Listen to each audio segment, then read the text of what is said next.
জুলাই গণঅভ্যুত্থানে শহীদ আরও ৬ জনের লাশ পাওয়া গেছে ঢাকা মেডিকেল কলেজ হাসপাতালের মর্গে।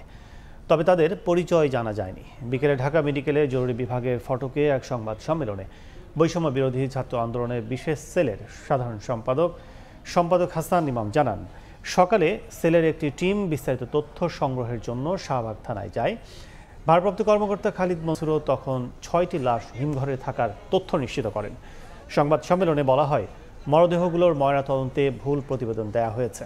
পুনরায় ময়নাতদন্ত শেষে ডিএনএ মিলিয়ে মরদেহগুলো স্বজনদের কাছে হস্তান্তরের চেষ্টা করা হবে। আন্দোলনে গিয়ে নিখোঁজ হয়েছে এমন ব্যক্তি স্বজনদের যোগাযোগেরও আহ্বান জানিয়েছে বিশেষ সেল। লাশগুলো ঢাকা মেডিকেল কলেজের ফরেনসিক মর্গে আছে। একজনের নাম পাওয়া গেছে এনামুল, বয়স 25। মৃতদেহগুলোর ডিএনএ সংগ্রহ করা হয়েছে বলে তারা জানিয়েছে এবং মৃতদেহের পরিহিত আলামত সংগ্রহ করা হয়েছে। সেগুলো দেখে আমাদের ধারণা হয়েছে লাশগুলো গুলির কারণে শহীদ হয়েছে। ময়নাতদন্তে যেটা লেখা আছে যে আঘাতজনিত কারণে মৃত্যু, আমরা চাই এটা সুস্থ ময়নাতদন্ত হোক। তাদের স্বজনকে এখনো খুঁজে পাইনি, আমাদের চেষ্টা থাকবে তাদের কাছে তাদের স্বজনকে ফিরিয়ে দেয়া।